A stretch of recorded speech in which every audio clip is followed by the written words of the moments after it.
আজকে তোমাকে একটা গল্প শোনাবো। গল্পটা হচ্ছে সিঙ্গারা, সমোসা, পুরি, বিরিয়ানির গল্প। যে দেশের মানুষ নিজের নৈতিকতা বিক্রি করে দেয় দুই একটা সিঙ্গারা, এক প্যাকেট বিরিয়ানি আর 500 টাকার জন্য, সেই দেশের রাজনীতিতে কোনো উন্নয়ন আসবে না। দেশ ও জাতির কোনো উন্নয়ন হবে না। কারণ আমি তো আমার নৈতিকতায় বিক্রি করে দিলাম। আমি একটা অন্যায়ের পক্ষে সাপোর্ট দিলাম, ঠিক না? ভোটের সময় আসলে কত চেহারাই তো সামনে আসে, বিরিয়ানির প্যাকেট আসে, সিঙ্গারার প্যাকেট আসে, আর আমারও নৈতিকতা চলে যায়। এই জাতি যতদিন বিরিয়ানির লোভ সামলাতে না পারবে, এ জাতির উন্নয়ন হবে না। তুমি তো লোভ সামলাতে পারো না, তুমিও তো পারো না।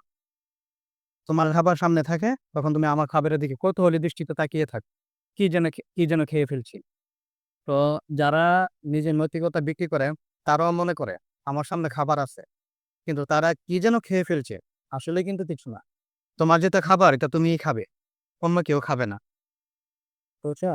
যতদিন নৈতিকতা উন্নয়ন আসবে, যতদিন আমাদের রাজনীতিতে পরকাল না আসবে, যতদিন পরকালে ভয় না আসবে, যতদিন রাজনীতির উদ্দেশ্য পরকাল না হবে, ততদিন এই দেশে উন্নয়ন হবে না।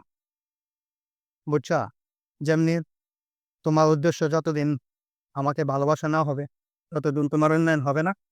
তেমনি জাতি এবং যুবকরা যতদিন দেশের জন্য কিছু না করবে, দেশের জন্য ভালোবাসা না হবে, ততদিন উন্নয়ন হবে না। বিরিয়ানি ট্রেনে ফেললে নিজের ভবিষ্যৎ শেষ। রাজনীতি মানে কি? রাজনীতি মানে আমার ভবিষ্যৎ। কিন্তু আমি সামান্য হিসেবে ভবিষ্যৎ